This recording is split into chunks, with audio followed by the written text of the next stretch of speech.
Curious ako. Ano yung matagal. Parang 5 minutes tong kanta. Last year high school ako bago I see the beauty of it. Kasi parang gagawa Parang ka gusto ng ko naman gagawa ng yes, master. kaso nararamdaman ko na parang ayaw na niya.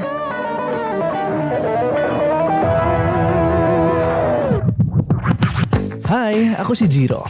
Chillin' with the best local talents from the ground up right here on air. Tara, makipagkwentuhan at kilalanin natin ang mga storya ng ating mga ipinagmamalaking personalidad sa larangan ng sining. From the roots to the hustle and how it grows. This is Homegrown. Tandaan ko, bass drummer ako nun. And then yung drummer namin. Hindi mo may express. Tapos ako, makulit ako sa bahay. Parang gusto ko lang nagrarap. Your home, their stories on air. Exclusively on 96.7 Destiny Radio.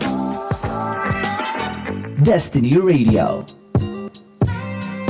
96.7 Destiny Radio, saya lang. 5:07 on the clock, 7 minutes after 5 p.m. and it's Friday, people. Halaka, baka nalimutan nyo na yung boses ko, guys. Mga Destiny, we've been away for like a month. I miss the show. I hope kilala nyo pa ako no? Isang buwan na tayong hindi ume-ere ba? Yeah, we're finally back. It's a Friday, guys. It's February 6, 2026. Last episode natin, I think that was December last week, di ba? Nakakamiss. And yun na nga, I hope you still remember or recognize my voice. This is DJ Jiro, your one and only rapper DJ in the town, people. And welcome po sa first episode ng ating 2026 edition of Homegrown, people. This is Homegrown, your story, your home. Bugs, limot ko na talaga magtrabaho. Guys, limot ko na magtrabaho. Ano ba yan? Ulitan. This is Homegrown, people, your home, their stories on air. Live on the air once again and live on Facebook. At ayan, ibang klase. Ngayon na lang ulit ako humawak ng mic. But yeah, you can finally send visit us, guys. Ayan, hinga tayo ng konti. Live na tayo sa Facebook, so make sure na bisitahin nyo kami dyan. Meron tayong mga bisita right now. It's like parang sobrang nostalgic ng episode na to. Kasi kung maaalala nyo, guys, nung first episode natin, nung una natin dinala sa programa o sa ere, ang Homegrown, ang first guest natin dun is mga pageant candidates din. So it's like a full circle that we're having right now in the 2026 edition are pageant candidates too. These girls, these ladies, these beautiful ladies are from Kalayan Educational Foundation Incorporated. Dalawang batch daw. We'll be having the first batch. They are the Miss Young candidates. And then sa kasunod, yung Miss Seffi candidates na. So yeah, without further ado, ladies and gents, let me introduce to you to our guests today's episode. Candidates of Miss Young Seffi. Hello, girls. Hello, kids. Hi. Ayan. Kumusta naman kayo? You're doing okay. Hindi naman kayo nilalamig. Lugi kayo kay Miss na Anyways, kumusta? Anong preparation na kayo ngayon ng competition? Yeah, pwede mong gamitin yung mic. Kumusta? We're still practicing the dance po. Pero on February 23 is our prelims and February 25 is our coronation. Oh, that's very nice. Sige, pag-usapan natin yan ng pag-usapan yan. Pero right now, gusto namin makilala kayo isa-isa. So let's start from, I think, the girl in front. Yan, si ate. Hello, good afternoon everyone. I am Maria Joran Almonteser and I'm representing the grade 9 Argelia. From grade 9. Yes. Nice. Next one. I am Shalina Dane Bigobarda representing grade 8. From grade 8. Okay. Good afternoon, everyone. I am Krishna Eras Jevara from grade 10. From grade 10. Okay. I am Yumi Almirante representing grade 10. Good afternoon. My name is Jasmine T. Martinez from grade 10. From grade 10 si Jazz. Okay. Good afternoon po. I'm Brianna Faith C. Manansala representing grade 7. Si Bri. Right? Oo, kanina natanda ako si Bri. Okay, finally. Good afternoon. My My name is Sydney L. Ateca, grade 9. From grade 9, ah? Guys, yung inabot ko kasi, yung high school eh. Are you guys still called high school o grade schools na? Ang tawag sa inyo, high school pa din ba? Yes. High school pa din. Pero wala na siya wala na siya nung first year hanggang fourth year. Pagpatak mo ata ng first year, grade 7 yun sa inyo. Right? So, yung mga grade 10 right now, kayo yung mga fourth year students before. Kaso grade 10 na. Oh, and then, next na is senior high school na. Grade 11. It's very nice.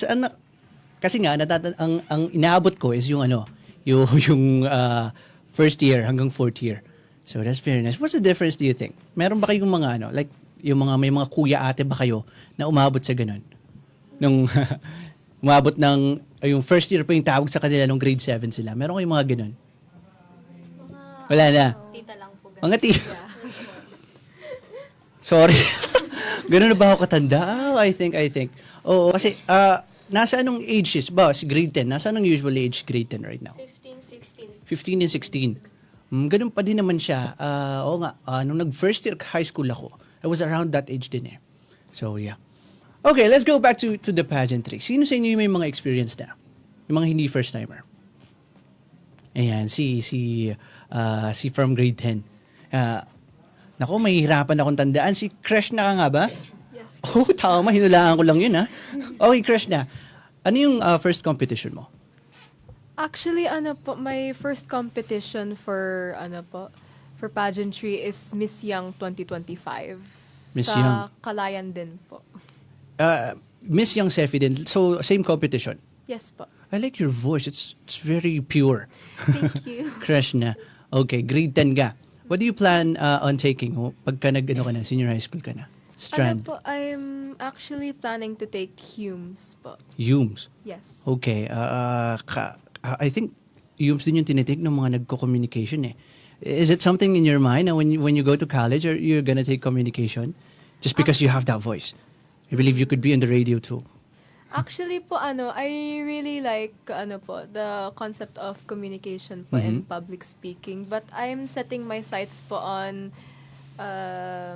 more on hotels, hospitality, like that. Okay. So, Tourism. tourism and hotel and management. Under din siya ng Humes. And I believe sa Kalayan meron din yan. They have a very good department sa CEFI.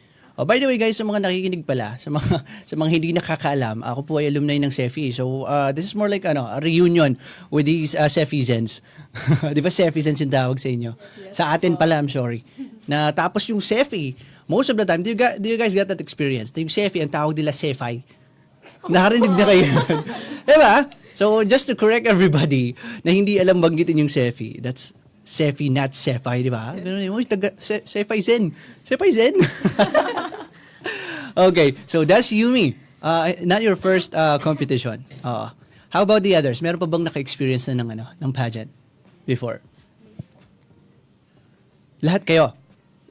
O lahat kayo hindi na? Lahat kayo first-timer? Yes. Bukod kay Crush na, everybody's a first-timer. Ay, ikaw, Nako, wait lang. Si Joren, right? Tama na naman ako kay Joren. What's your experience naman on your first competition? Pangilan mo na to? Pangalawa. Magka-batch ba kayo nun before? Nung lumaban si Crush na, candidate ka din nun that time? Hindi, magkaiba kayo ng batch. Okay, what's your experience naman on your first one? School pageantry. Siya po ay barangay pageant lang. I'm sorry, come again? Barangay pageant. Barangay pageant. So that's outside of the school.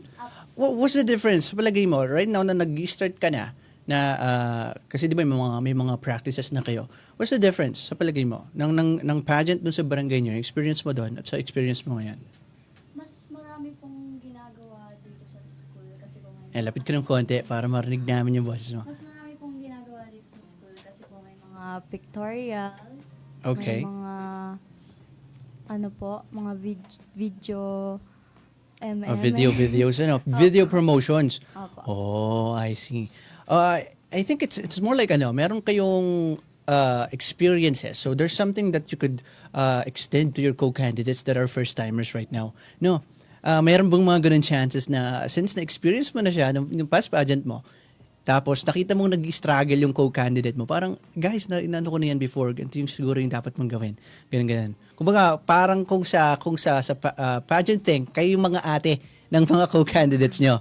How about for the first-timers? Ano yung experience? Ano yung feeling na, okay, this is my first time joining a pageant and it's for Miss Young Sefi. How does it feel for you guys? Kabado po kasi syempre po hindi pa po namin masyadong alam yung mga gagawin po namin. Mm-hmm. Pero meron naman po nag-guide sa amin kaya nagagawa pa rin naman po namin yung mga dapat po namin gawin. And how about for others? For me, it was actually time consuming, especially since group leaders din po ako sa School. sa school po. So, ang ginagawa po talaga is time management na lang. It's very important, I think. Lalo kapag you're a student, achiever ka din, kumbaga you're into academics, tapos you're into extracurricular din. You have to manage your time talaga. So I think that's what's happening with you guys. I mean, pageants is not just beauty. Diba? It's called beauty with a purpose, beauty and brain competition. So you should be somebody na focused din on your academics na kapag pumapageant ka, hindi pwedeng mapapabayaan mo rin yung studies mo. So it takes a lot of effort, I think, to manage your time. How about for others? Si ate, paano mo minamanage yung time mo? Just like what Yumi said po, stressful po ang pageant. Nakaka-pressure din po minsan kasi marami din pong ginagawa and marami po kaming projects na kailangan habulin ngayon since 4th quarter na. And for me po, medyo nakakalito din po kasi first time nga po at di po pa namin alam kung anong gagawin ngayon. But masaya din naman po since may experience na. Totoo. Palagi ako naniniwala na the hardest step is always the first step eh. Pero if you're not gonna do that, hindi ka mag-move forward, right? You're gonna stay at the same place your whole life. So I think it's very brave for you guys, especially for the first-timers, to do this. Kahit alam nyo na stressful siya, kahit alam nyo na nakakatakot siya, I'm gonna do it. I'm gonna make my first step. And here you guys are. So good luck. How about for the last two na hindi natin natanong? How is it to be on the pageant for the first time? Very exciting po, pero siya po ay nakakapanibago po because wala itong schedule, halo-halo ang mga kung ano-anong ginagawa sa buhay. Can you use the other mic, please? Yeah, let down na natin yan si Blue mic. Ayan, let down na natin yan. It's very exciting po. Medyo nakakakaba dahil halo-halo ang mga schedules and bonding sa family. Family din, importante din yan. You're a busy person pagdating sa school. Pero it's very important that you make time for your family pa din, especially on Sundays, 'di ba? Kasi most of the time our parents are at work, minsan hanggang Sabado yan, Monday to Saturday. So Sunday, meron ba si last candidate natin. Let's talk about family naman. Are you somebody na hindi rin pumapayag na sa isang linggo wala kang bonding with your family? Come again po? Are you somebody na na pinaprioritize mo magkaroon ng time with your families kahit na busy ka and you're in a pageant right now and I think you're an achiever in academics too. But is it something na pinapriority mo na dapat lalabas kayo ng daddy mo for an ice cream or something like magkukwentuhan kayo o kaya manonood ng TV na magkasama, something like that? Is it in your priorities palagi? Yes, I'm a family person po. Especially po on Sundays. Kasi yun na lang po yung time namin para mag-usap-usap, makipag-hangout sa isa't isa po. I have a question for you that I think more specific siya para sa inyo. I don't think mas okay itong itanong doon sa next batch natin. Kasi, I don't know, I think you guys are still kids. Di ba? Pero right now, as you can notice, every kids right now, so bilang na bilang, yung mga kids na hindi lagi naka-phone. Do you get that? They get, what I mean is, gaano ka-importante sa inyo as kids right now? Soon you're gonna be older, you're no longer gonna be teens. Pero right now that you're still teens, gaano ka-importante sa inyo na your world don't go around a phone and then you still get to play outside, interact with friends sa totoong buhay, hindi sa virtual. paano, gano'n ka-importante sa inyo na dapat ganun pa din yung mga kids ngayon, mga teens ngayon? Si Miss Tourism in the future.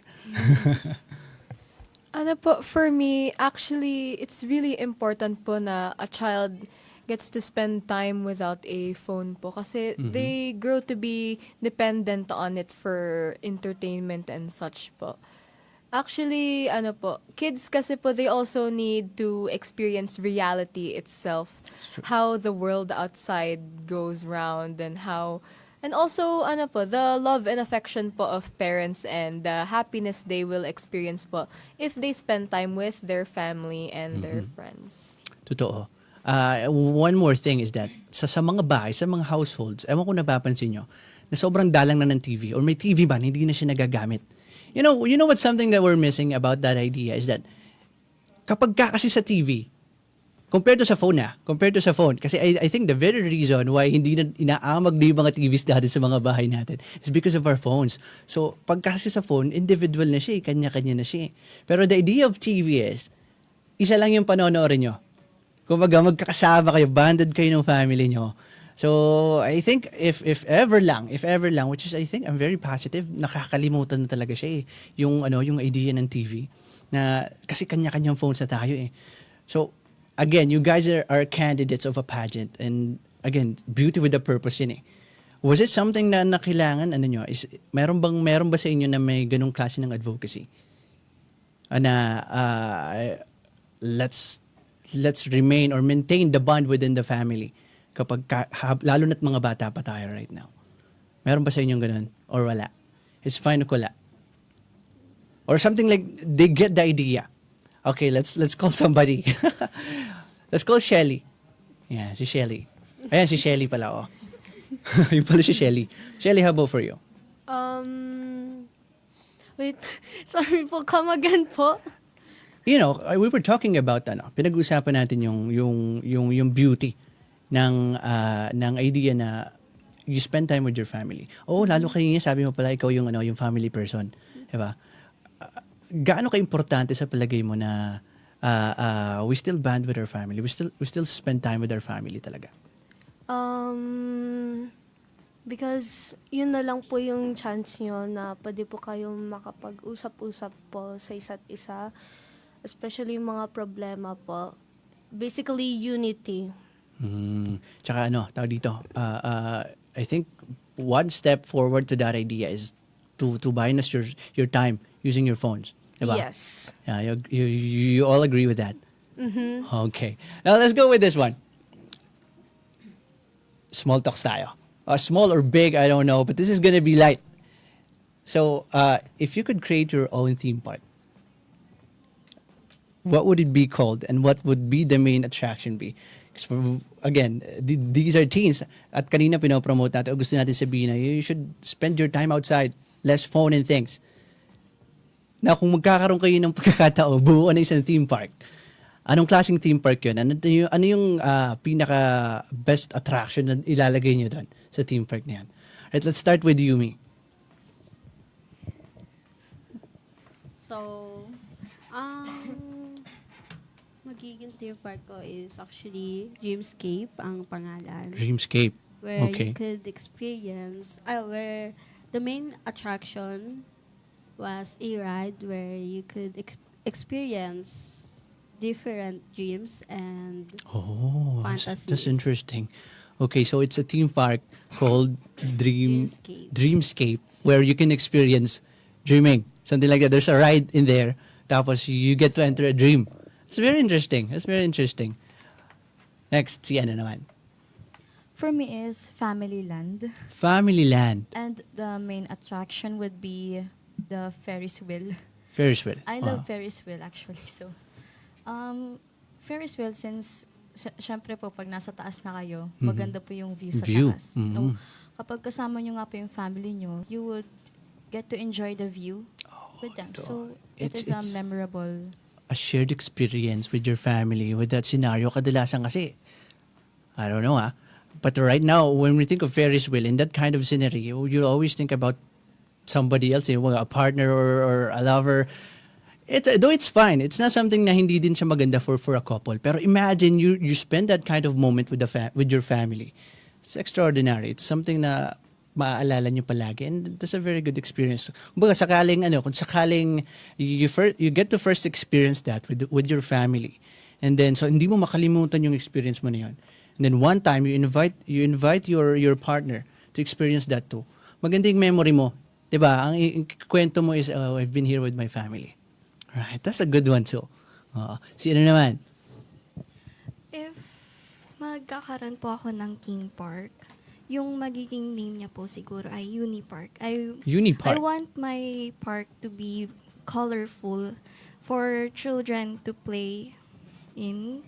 And dun po sila magiging mas masaya, and they can explore their imagination in that park po. Unipark. Malapit na siya sa unicorn no? Tapos, right? And then, kung manonotice nyo, si unicorn, lagi siyang associated to rainbow. Right? And then, just like you mentioned, it's gonna be a colorful park. That's nice too. Unipark. Tapos, ang malaking statue din sa unicorn. No? Tapos, rainbow yung buntot niya. Gusto mo nang ganun? That's nice. That's a nice park too. Si ano naman? If magkakaroon po ka ng theme park, I would name it Funland. And the main attraction is the roller coaster where you can ride with your family and friends, enjoy and live your life. Oo, totoo. Madalang na rin kasi yun yung mga ganang klase ng theme park. May mga ganyang klase ng ride. Actually, nararanasan lang natin yan dito sa Quezon, around Lucena, is sa tuwing piyesta lang. Diba? Lang nagbababaan yung ganong klase ng mga theme park. Yes. So if you could, I think yung lahat naman ng nasa isip nyo is gonna be a permanent theme park, no? Just like United, tawag dito. Limit ko yung pangalan. Something like my kingdom. Help me out. Ano? Enchanted Kingdom, right. Ang nasa isip ko, United Kingdom eh. Yeah, meron din sa Tagaytay. Sky Ranch, something like that. So it's gonna be a permanent one. So hindi na lang siya yung sumusulpot lang tuwing piyesta, no? I think that's a very good idea. Every theme park that you guys are thinking, it's a chance for everybody, especially the kids, to experience life in the real world. Diba? Iwas tayo sa digital muna. Something like that. Next one. What's your theme park naman?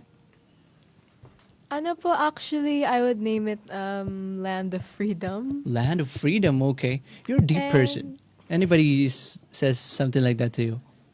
And the main attraction would be roller coaster. Roller coaster, okay. Flight of Freedom, because I want that roller coaster to make people experience like flying and just bringing out the freedom within themselves in that roller coaster. Totoo. By doing that, you give people the chance to feel like they're flying. Yes. Right? And then isa pa din yun, associated siya palagi yung flight, lalo the birds, diba? Laging sinasabi nila, I want to be a bird because I want to be free, just like the bird. That's a good thing too. So the best attraction is yung roller coaster. And then, like those people who rides that, mafe-feel nilang lumilipad sila. It's very nice too. Next, what's your theme park naman? I would name my theme park Fantastical, like the movie and the brand. And the main attraction would be, let me think, a mirror that if you face the mirror, it will wait, no. If Go on. So there's a person and a person na if they face the mirror, they will collide into one, and it serves like a unity mirror or something. Okay, parang mag-jive yung image nila. Yes. Oh, that's very nice too. Oh, you're really into unity, no? Yeah. Oh, that's very nice. So, a mirror land. Ano pangalan nung theme park mo? Fantastical. I have a suggestion. Let's change this to Mirror Land. Would you agree? Oh, Mirrorland na lang. Oh, totoo. It's about reflection din eh. It's very important, I think. Yung idea ng mirrors, yung reflection na yun. It's more like checking on yourself eh. Minsan, it's about kumustahin mo siya kung kumusta siya. It's about sometimes when you look at the mirror, you congratulate yourself. Ang galing mo kanina. Something like that. And then you check on yourself. I think that's very important din. Something na I think maganda rin pinapractice natin ngayon. Kaya is something like, anong ginawa mo kanina sa kaibigan mo? Parang mali ka dun ah. That's the idea of mirrors eh. Minsan. Do you guys do that? Merong gumagawa sa inyo. It may sound weird kasi pagka ganun yung ginagawa mo, you're talking to yourself eh. It might sound weird for other people, but you know, if you get the idea of self-reflecting, it's very beneficial. Marami tayong mapupulot sa ganun. So, mirror, anong pangalan ko kanina? Mirrorland. Mirrorland. Okay, yun na lang, no? Okay, finally. If I would make a theme park, it would be named Fantasy. Fantasy. And the main attraction would be a ride where you can feel the freedom and express yourself more, and that you will feel all the love and happiness you wanted to feel. A ride. Yes. Just like a roller coaster. Say for example, a roller coaster, up and down siya, di ba? Minsan mabagal, minsan mabilis. You know what? That represents emotions eh. That people could feel actually. Sometimes, kahit sa pamilya, kahit sa loob ng bahay, sometimes we feel very happy, sometimes we feel very sad, excited. Minsan parang sobrang bilis ng facing sa bahay. Makikita natin yan kapag may mga kapatid tayo. O kaya kahit sa sarili natin na parang bata ko pa nung kahapon na. Ngayon, candidate na ako ng Miss Yang Sefi. Things like that. Those are emotions eh. So, sobrang ganda na everybody is like saying na okay, let's go for a roller coaster in this theme park. Oh, you get to experience that ride na pagdating sa panahon na maiintindihan mo, okay, this correlates to my experience pala sa bahay, yung pagsakay ko ng roller coaster. That's very nice, guys. Alright, 5:33 p.m., 33 minutes pa lang tayo nag-uusapan. I'm really enjoying it na. We'll just take a very quick break at sa ating pagbabalik, mas kikilalanin po natin mga ka-Destiny ang ating mga bisita right now. Ooh, this is nice. Roller coaster rides, theme parks. Very exciting. Magbabalik po kami. Diyan lamang kayo. Curious ako. Ano yung... 5:40 p.m. oras po natin sa buong kapuluan ng Pilipinas. 20 minutes to go. Alas 6 na po ng hapon. Welcome back to Homegrown and welcome back, ladies. Kumusta kayo? Ano nang ganap? Okay naman po. Feeling good. Hindi ko nakita yung nag-feeling good, pero feeling ko si ano yun. Alam mo yung pangalan? Si Unity. Let's get back, guys. I have individual questions here. Nabasa ko yung yung kit nyo. I heard somebody loves Belle. Belle from Beauty and the Beast. Si Yumi yun. Yes po. Hi Yumi. I love Beauty and the Beast din. Hindi ko alam kung ilang beses ko na siyang napanood, pero let me tell you a story why. I live, lumaki ako na puro babae ang kasama ko sa bahay. Mga pinsan ko tsaka mga kapatid. Nag-iisa akong lalaki sa amin. Now, pag manonood kami ng TV, dahil ang dami nilang puro babae, hindi ako nakakapili. So kung ano yung gusto nila, yun ang pinapanood namin. Favorite din nila yung Beauty and the Beast. So no choice ako, manonood din ako eh. That's why I know Beauty and the Beast. Ikaw, paano mo nagustuhan ang movie na yun? Kasi there's actually a lot of deep meanings ng movie na yun. But for you, ano yung pinaka nagustuhan mo sa Beauty and the Beast? Yung tinanggap niya po yung prince. Oo. Kahit iba yung itsura niya. Oo. Hindi ganun ka attractive Mm-hmm. para sa kanya. Pero tinanggap niya ng buo. You know what they call it? You call that these days? Yes. You're a red flag enjoyer. Right, your red flag yun eh. But kidding aside, that's actually great. Kumbaga, ano pa yung meaning sa yun? Kumbaga, minsan hindi lang siya hindi lang siya about the appearance. It could be about status din eh. Kumbaga, Belle as a princess or a beautiful woman could be a wealthy woman, a wealthy princess. Tapos yung status ni Guy, pogi naman siya, pero he got no money. Something like that. There's a lot of things. I don't know kung ganun din kayo, guys. Or there's something na nag-make sense sa inyo, lalo na kapag napunta kayo sa certain way of understanding. Kapag tumatanda na kayo, na yung old movies natin na pinapanood, ang dami palang ibig sabihin. No, you get to that point na gusto mo ulit panoorin yung movie, yung childhood movie mo. Kasi alam mo na may mas malalim kang maiintindihan dun sa movies na yan. Did you get the same feeling? Yumi po. Yumi. Yumi. Okay, yeah, Yumi. Do you get that same feeling? Yes po. And actually po, ngayong mas Mature. nag-grow po ako. Oo. Mature. Mas naintindihan ko po yung story, yung storyline. Kasi nung bata po ako, syempre po, hindi ko pa po masyado naintindihan. Alam ko lang po, isa siyang princess, gano'n, prince, yun lang. Totoo ba? What if you're really a red flag enjoyer din talaga? Hindi naman po. Ay, hindi. Hindi naman. That's good. That's very nice. Oo, totoo. Iba ring klase, doon na nga, pagka idadali natin siya sa reality. Iba ring idea yung kapag you know that somebody has nothing right now. Pero pag sinamahan mo siya doon, and then that person achieves a lot of things in life, he's always gonna remember you. Di ba? Mas deep yung connection nyo. So that's something for Belle and the Beast. Totoo, kasi hindi naman alam ni Belle na prinsipe yun eh. Di ba? Na napagkaganda-gandang lalaki ng Beast na yun eh. Di ba? But still, she cared for the Beast. Beauty and the Beast. Sino yung tipat doon? Sa palagay mo, kanina mo i-compare yung tipat. Di ba may cute na kid doon? Yung naging friend ni Belle. Oh, I know the movie. Anyways, let's go to Sheila. Shelly. Ayan. Hi, Shelly. Anong meaning ng unity para sa'yo? Joke lang. Joke lang. Well, ito, I've heard. Ito. This is very interesting. Tuwan-tuwa ako dito sa idea na to nung nabasa ko dun sa kit nyo.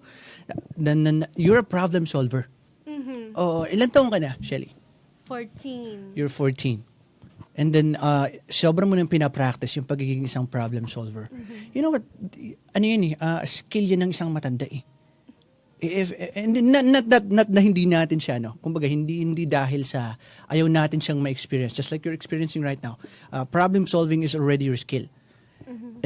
This problem solving is not just about math, This is not just about questions. This is the problem solving that you have right now is about life na. Kumbaga, situation wise na yung problem solving skill mo. That's a skill of a grown personing. The idea is kapag kasi bata ka, it's complicated to solve a problem eh. It's very stressful eh.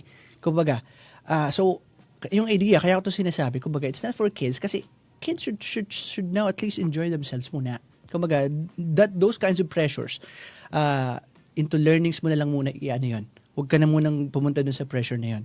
Pero again, hindi siya pinipigilan natin or wag kang matutong mag-problem solve dahil bata ka pa. We're not saying that. And right now, you're having that experience.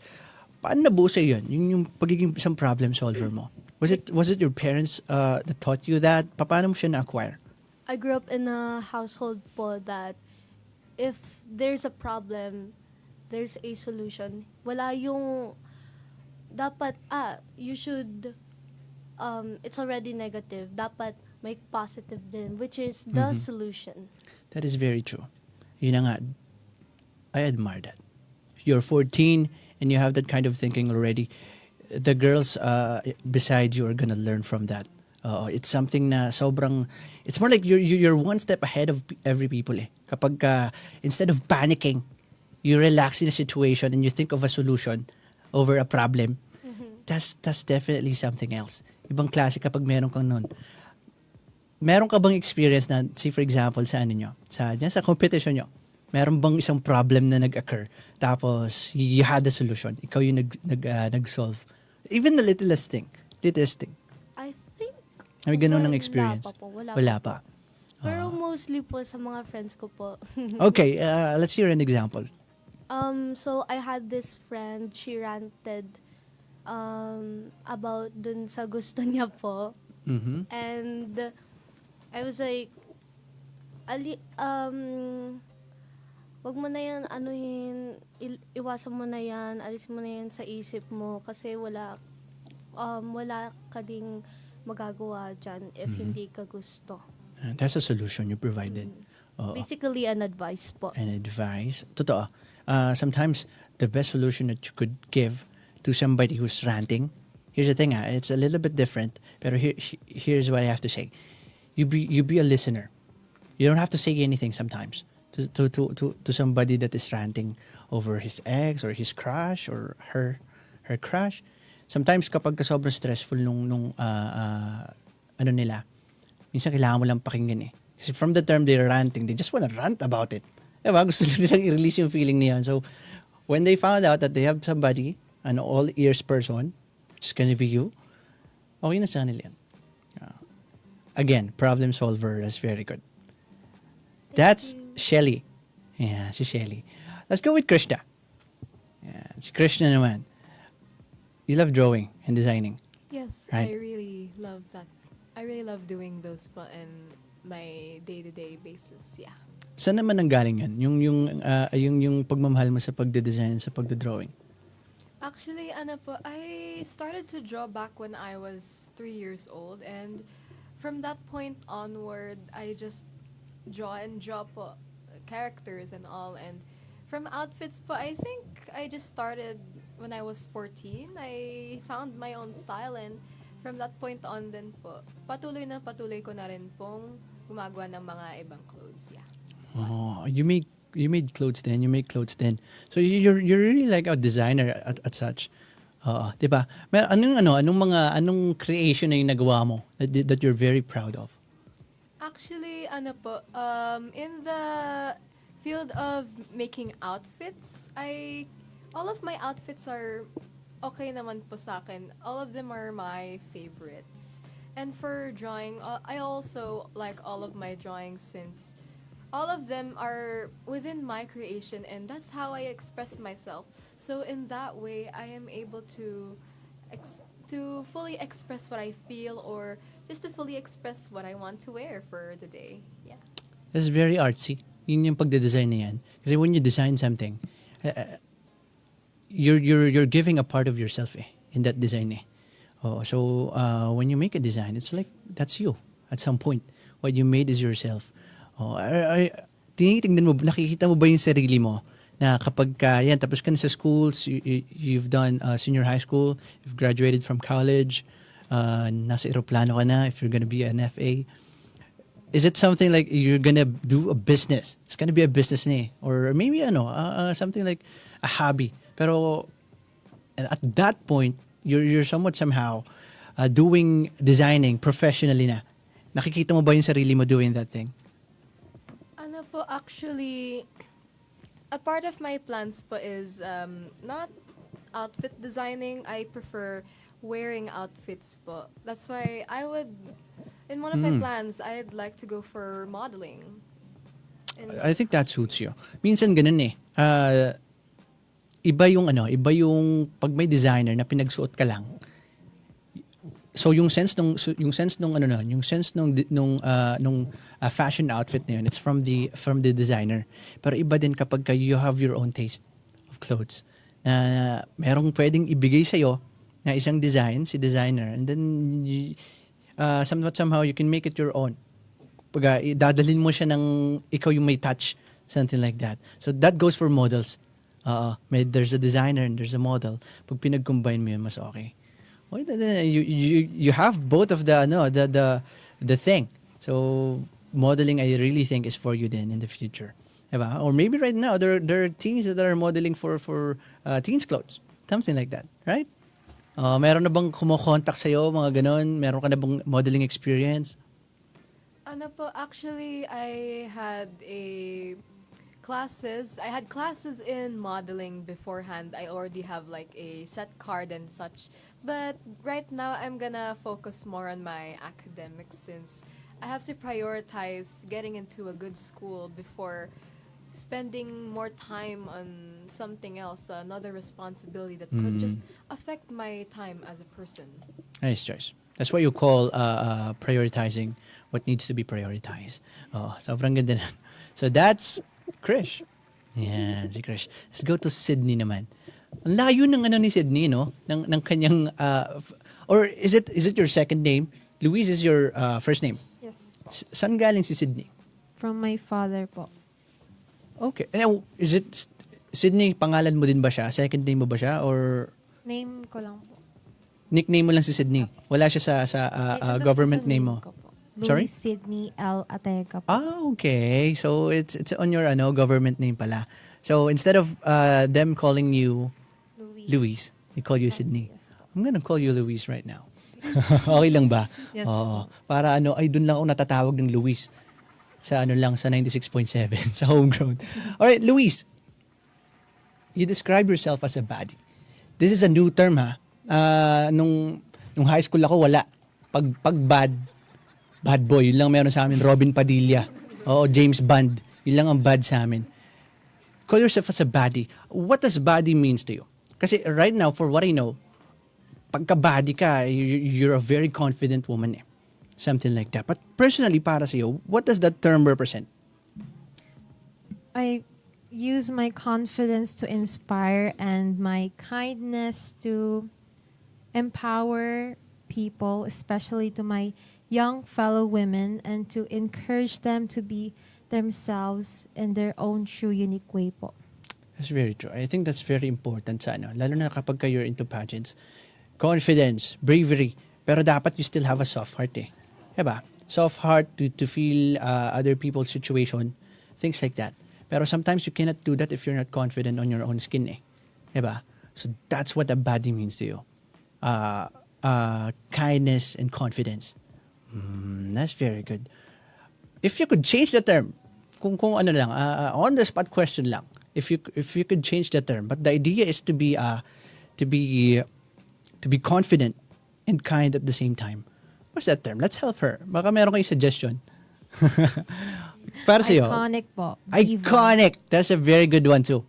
So instead of a baddie, you're gonna call yourself iconic. Iconic, confident, and caring. That's very nice. Ano yan? Beauty queen na yan. Beauty queen standard. Thank you, Luis. That's Luis, guys. Bree. Munti ko nang tawagin Brea. Hi, Bree. Hello po. Kamusta ka naman, Bree? Okay lang po. Brianna, Bree. May second name ka din? Faith po. Brianna Faith. Yes po. Ikaw naman, I've heard you want to prove that age doesn't limit what you can achieve. Yes. Kung tawagin to ni Miss Unity ay big word, right? Big word.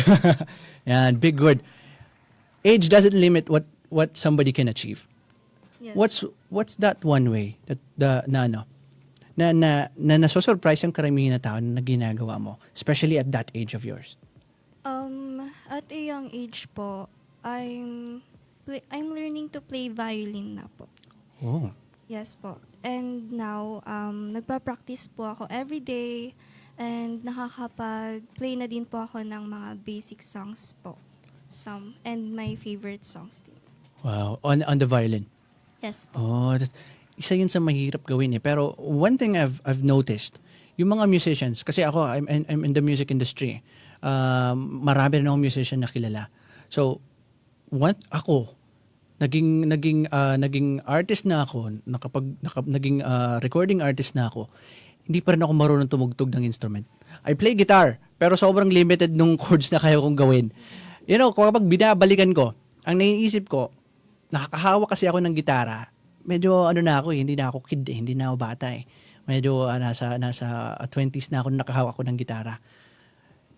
Pero yung mga bata na ang aga-aga nilang inumpisahan ng pagpi-play ng instrument, just like you. How old are you when you first put hands on a violin? 12 na din po. 12 years old ka na, which is I think bata pa din yun. Ako 20s na ako nung mahawak ng gitara eh. 'Di ba? Kasi parang it's a training eh. Na parang kapag bata ka pa, it's something like hindi mo mapapansin na sobrang tagal mo na pala siyang ginagawa na yung mga chords na nahihirapan ka when you begin, sobrang dali na lang. Pero pagka medyo matanda ka na, yung patience mo, may clean na, and at the same time, dahil medyo matanda ka na, marami ka ng ibang ginagawa, na hating-hati na yung panahon mo para mag-practice. So, that's very good. Violin is something na sobrang konti ang nagpi-play. I know somebody who play a violin sa Sefi. Si Camille Objanela. Ano din siya? Ate mo. Soprano to pala si Camille. Pero ayun, konting-konti yung mga violin players na yan. And most of the time, ayun, punang-puna yung mga instruments nila. Kasi nga, pag sa banda, gagaya ko pag meron kaming gigs, sobrang dalang ko makikita ng isang banda na merong player ng violin. Violin player. Violin player. That's true. But kung babalikan natin, it means a lot eh. Kagaya ni Miss Unity. She's a problem solver na most of the time makikita lang natin sa mga people of age na eh. So that's something na parang dun nang gagaling yung idea na your age is not a limitation for the things that you can do. And at the same time, mayroong mga bata na kaedad nyo, may mga kilala ba kayo ng kaedad nyo na nagbe-business na? Something like, sa school nyo, nagbebenta sila ng, anong tawag doon sa doon sa may maling, Musubi, may ganun sa inyo? May di ba? Kaklase nyo, something like that, or taga, things like that. No. If you could think of it, kung ididig natin yon, kailangan mag-budget dun eh. Diba? Babudgetin mo yung rapper, yung maraming bagay, and hindi siya usual para sa mga bata. So that's the best example of what you're trying to say. Age is not really a limitation for what somebody could do. That's very nice. Brianna and si Bri. Let's go with Jasmine naman. Si Jasmine. Sobrang big word. Ano yung tono mo? Big word. Sobrang big word for you ng resilience. Bakit? Anong pinaghuhugutan mo ng para maging big word sa iyo ang resilience? Resilience, syempre, gawa din po sa scoliosis ko rin. Okay. Mm-hmm. Kapag may problema po, I have to bounce back din po agad para... That's very brave, actually. Given that kind of situation, but still you have this courage to be in a pageant. You're really making a statement. It's really a statement. Becoming this resilient, and then having that situation, but still you're joining these candidates. You're gonna go up in that stage. Diba? You're making a statement. Ano yung pinakang gusto mong sabihin? Without, when you step on that stage, what's that message or that statement you want to tell to people? To just believe in yourself. Believe in yourself. Actually, connected siya dun sa sinabi din kanina ni Brianna na instead of, what changes, instead of age that's going to limit you, this time it's your situation. You're limitless. Diba? Sabi nga, limitless is just in your mind. Something like that. If you could think of it, it could happen. That's Jasmine. Jasmine, that's very inspiring. How about Maria Joren? Ayan, si Joren. Ayan, si Joren. You love motorcycles. That's very cool. That's very cool. Anong motorcycles yung enthusiast ka? Ito, yung mga sports bikes ba to? O what kind of motorcycles are you in? Rider FI po. Sorry? Rider FI. Rider FI. Okay, one more time. Sorry. Rider FI. Big bike ba to? Anong motor to? Rider. Natatanda akong ride. Siya yung di ba? Siya yung manual. Apo. You're into that? Oo. Saan naman nanggaling to? Was it your dad? Saan nanggaling yung... Friends po. Friends. Do you go to rides a lot? Nakapagtagaytay ka na? Nakamotor? Nagulat siya eh. Talaga ba? You do have a license naman? And things like that? No. Paano ka nagra-ride? Sa ano lang po, kung saan po pwedeng mag-drive. Like na sa hindi ano nyo, po nag-license. sa subdivision nyo, something Yes like that. Oh, it is very cool. So I think is it something na gusto mo din talagang i-pursue or yung pagmo-motorcycle? Sadya pong mahilig lang po ako sa mga motor since I was a kid po. I find it cool riding a motorcycle very as cool. a girl. Mismo. Sa anong level ka ng enthusiasm sa pagmumotor? Nandun ka na ba sa part na alam mo na yung mga parts ng motor, pagkukumpuni nun? I think that's very cool eh. Nakakita na kayo sa movies ng a woman na mekaniko. Diba? Sobrang cool nila, di ba? Are you in that kind of level na Hindi pa naman. pero you wanted to be like that? Yes. Na kaya mo na mag-change oil ng motor mo, something like that. Pag na-flat yung tire mo, kaya mong palitan, things like that. Again, connected to the other girls is what they're saying earlier na, di ba, minsan unusual siya. Actually, I know somebody from here, si DJ Bugs. Mahilig din sa motor yun. Oo, nagtatry siyang kumpunihin din yung yung sarili niyang motor. DJ Bugs, kung nasan ka man, we missed you. Ayun pala siya sa tech. Ito, di ba? And things like that. That's very interesting. Bikes and woman, tas magiging mekaniko ka pa. Kumbaga, not that you're gonna work na shop, doon ka mag-company. Pero yung sarili mong motor, ikaw yung nagbe-build. Kasi may mga ganun, di ba? May mga kino-customize na mga motor. You're into that. That's gonna be cool. Siguro kung wala ka pa sa ganung level, but if you're saying that you're gonna be that in the future, it's gonna be cool. Kukontakin kita, papagawa ko ng motor sa'yo. Anyways, guys, 6:04 p.m. oras natin yun sa buong Pilipinas. 4 minutes after 6. We will be going for the next batch na. But before we say goodbye, is there anything you guys want to say? It's been a nice talk. Balita ako, meron kayo. Sige, muna. I just want to say po, thank you for the nice interview po. And to everyone watching there, thank you so much for the support that you guys give us candidates as well.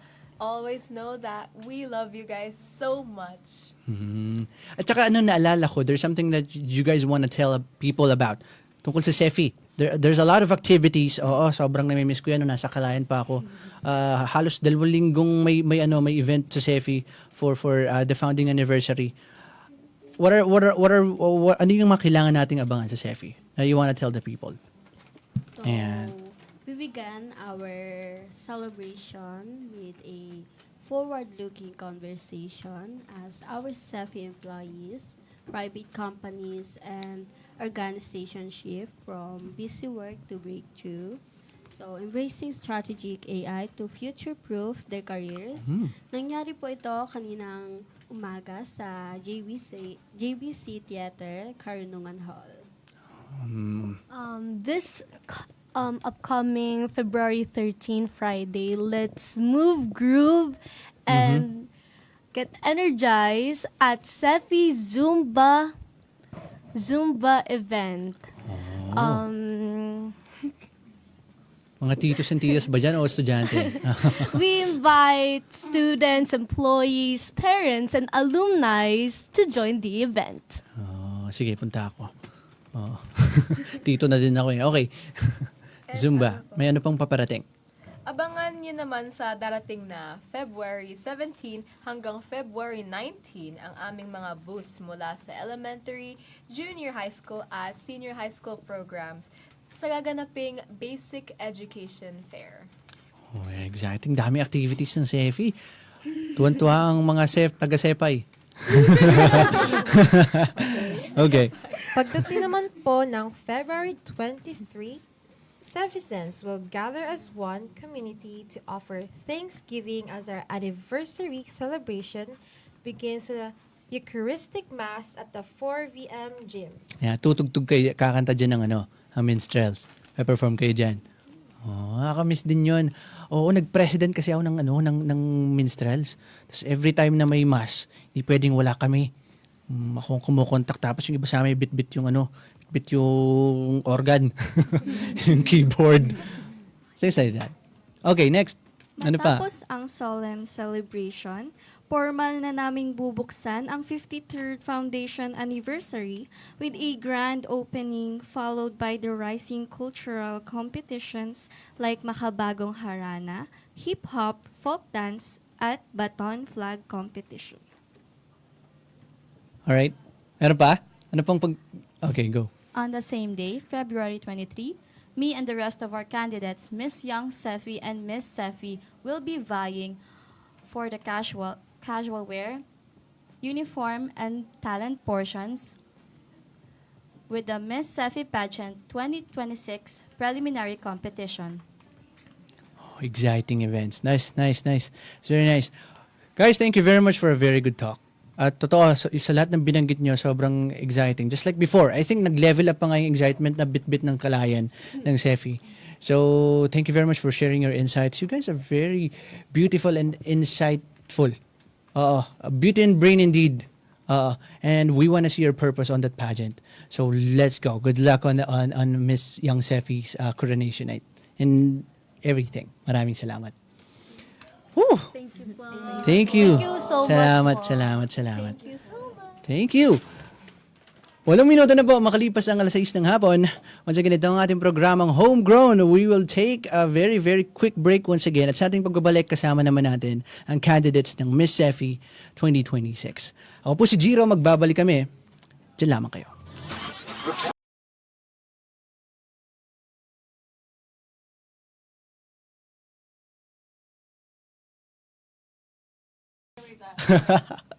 Oh my God, we have to repeat everything. Kailangan marinig ng tao ang inyong mga boses. Wala pala tayong audio. Let's start this from the start. Okay, from candidate of Class Ed. Okay. Hi, good evening. I am Gian Sophia Veronica Ogayo, and I proudly represent the College of Liberal Arts, Sciences, and Education. Ayan, Class Ed. Before, nung college ako sa Sefi, wala pa eh. Parang pinag-jive na si CAS at si College of Education. Kaya siya Class Ed na. Very interesting. Meron yan sa Sefi. Okay. Hello po. Good evening po. My name is Chelsea P. Bermudas, representing the College of Health Sciences in Nursing. Miss Nursing. Okay. Good evening, everyone. My name is Angela Nicole Escoto, representing the College of Radiologic Technology. Arty naman. Again, I like your earrings. Ulitin din. Okay. Hi, everyone. I am Rimhay Palaredo, representing College of Business and Management. Hello everyone, good evening. I am Darine Margaret E. Aranton, representing the Basic Education Department Senior High School Program. Senior High. Hello po, I am Zahra Muhammad Gamaluddin Mustafa Hassanin from the College of Health Sciences and the Department of Physical Therapy. There's something blinging in you din. Bukod doon sa bukod doon sa earrings mo, I think it's the makeup. It's shining, shimmering, splendid. Hello po, I'm Julia Feriz Uy, representing the Medical Technology Department. All right. Once again, we have here the candidates of Miss Sefi. Kanina Miss Young, and this batch is for Miss Sefi. So starting from senior high school, we have here the representative. Grade 11 ko, grade 12? Grade 12 po. Grade 12. Yes. Nagkaroon ba ng chance sa Sefi na meron ding grade 11? From grade 11 to grade 2? Tapos yung naging dalawa yung representative ng senior high? Actually po, isa lang po talagang pinanglalaban. Silang lagi? Okay. Pero usually po kasi talaga grade 11 ang inilalaban. Oh, there's something amazing about you kasi kumbaga kung nakasanayan na grade 11 ang representative ng senior high school, we have your grade 12. What do you think is the reason? Honestly, hindi ko rin po talaga alam kasi hindi po talaga ako sanay sa pageant. Actually, second time ko pa lang po tong Miss Sefi. Kaya nagulat din po ako nung ako po yung pinili nila. So last year, nung grade 11 ka, ikaw yung naging representative ng Miss Sefi? Hindi po, nung grade 10 po ako, yun po yung... Okay. So that was for Miss Young pa? Yes. Malapit ka na magkaroon ng, tawag nila doon, loyalty award. Sa Sefi ka ba din no? Ay, hindi po. Sa ano po. Ibang po school. ako nun. Oh, my bad. Anyways, girls, again, this is very exciting. Magkakaiba kayo ng courses. Pero kailan nag-start? Kailan nyo nakilala ang isa't isa? Kailan nag-start yung kasi 'di ba tuwing sa pageants, kasi given na ako, that's why I wanna ask this. Kasi ako, alam na alam ni Sir Jeff yan. First year pa lang kami. Inaano na kami sa isinasabak na kami sa pageantry as a prod. So, nawi-witness talaga namin yung experiences ng mga candidates. So, I always remember those days kapag kami nakakausap akong nasa pageant. Nabubuo talaga yung band dyan sa mga candidates na yan. Kasi halos thrice a week kayo magkakasama niyan especially sa araw sa pag nagpe-prepare kayo. How about with you guys? Meron na bang ganung klase ng relationship? Kilala niyo na ba kung anong paborito ng isang to? Kung anong oras siya nagsi-CR? Things like that. Anong meron na ngayon sa inyo? Sa inyong pito? Ano po, more familiar lang po kami sa each other courses. Parang kanina po, nagdi-discuss po kami anong pinagkaiba po ng mga course namin, sino po yung parang na-challenge and the different years po. Na parang, katulad po sa amin sa PT po, from first year pa lang po is mahirap na. And then yung iba naman po is magsisimula po yung hirap, second year. Ganun po. You know what? I have a question for you, especially for your course. There's always a misunderstanding about PT. Diba? Kahit di ko na sabihin, nagagets yun What's that? Bakit? Ano, kung gusto mo i-clarify yun. Let's start with what is that? Anong misunderstanding yung madalas na Usually po, ang sinasabi po nila about physical therapist is masahista. Right. Yes po. Right. But it's actually very more interesting kasi we rehabilitate the body from the diseases that it has to regain the strength that it used to be. Minsan po, hindi naman talaga siya nababalik sa dati, pero we still motivate our patients to trust us and trust themselves to believe that they can regain again the strength they had. So, from I think the very root word is therapy. Yes. Na ngayon, mas naliliwanagan naman ang mga tao. So, you're doing therapy for people. Yeah, and it's not just physical, it's also mental because when you're affected physically, it really it really affects you mentally. So, kami po, hindi lang po kami there to help physically but also mentally by motivating din talaga po. How's studying PT sa Sefi? It's really fun po kasi we're a very small department. From first year to fourth year, lang po kami, 27 students. So pag nagsama-sama po talaga kami, parang family reunion. kahit magkakaiba kayo ng course niyan. Opo. Oo. That's very natural sa Sefi actually. Before, ang pinakamaliit ng population ay CAS. Pero dinagdagan na sila ng College of Education. Ayan, I think hindi na. Kayo na ang pinakamaliit ng population ngayon. Parang po. Or midwife. Midwifery din. Midwifery. But the midwifery is a very strong din sa Sefi. Alright, that's for a PT. How about for others? What are you very proud of about your course? Let's start with Class Ed. Kasi ito, I want to know more about your department right now. Kasi nga, when I was studying in Sefi, Baggabod ba yan? Though friends na yan, kasi si Dean Karen na rin talaga ang nag-handle ng College of Education before. But right now, those two department jive. How is it right now? Anong meron na ngayon sa Actually, it's much happier po kasi yung Class Ed po is nag-grow po talaga. Especially po pag sa team building. Ayun Totoo. Po, mas marami ngayon yan. Nakakatuwa po makita na mas madami na po kami na nasa Class Ed. Oh, yeah. If you come to think, totoo. Kasi doon marami na rin naman. Sa CAS, 3 departments na rin naman yan. 3 courses na rin yan. Psychology, mass comm pa kami nun before Before maging communication yun At itong, tawag nila dito, economics, 3 na rin naman yan. But right now, nadagdagan pa siya ng education. Kasi way before naman, marami ng education Yung CAS na lang talaga ang bilang dyan. Lalo yung mass comm. So I'm very proud sa nag-handle ng comm right now. I mean, way before pa naman. So that's what's happening in Class Ed. Tapos yung representative ng nyo, ngayon galing sa Sa Psychology. Parang ano, no, medyo lugi tayo dun sa klase din, no? Ang daming pagpipili ang courses, like 4 kayo dun Hindi kayo mawawalan ng representative. Pero honestly po kasi, yung class ed po, more on psychology students po siya. Kasi Ang marami ngayon. kaunti lang po yung population ng ibang programs.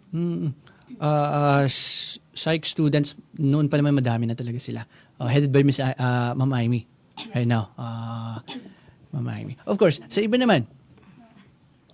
Hello po. Hello. Ang course ko po is nursing. Ano ba yung pinaka nakaka-proud? Actually po, like parang pag sinabi nila nurse kasi diba, syempre, parang ang ganda, ganito. Actually, ganoon din ako ng kay senior high. Sobrang taas ng respect ko sa nurses. And as of now po, na dahil second year ako, I've been in a different public hospitals. So, one thing na super nakaka-proud is that despite na sobrang hirap ng trabaho ng mga nurses, we really need to show up, not just for ourselves, but rather for patients. And I think that's the proudest thing na pwede kong sabihin sa lahat. Sobrang hirap ng trabaho ng nurses. That's true. That's true. Anto ka, and especially us, student nurses, parang mapapatanong ka talaga sa journey mo kasi parang mga return demonstration, endless quiz. Sobrang hirap pagsabay-sabayin. Pero at the same time, ang fulfilling po.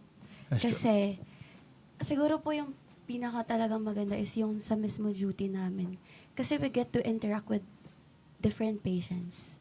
We get to handle cases. We get to take care of them. Sobrang saya po. Fulfilling talaga. Though sobrang pagod kasi laban yung antok, yung pagod, yung ngalay.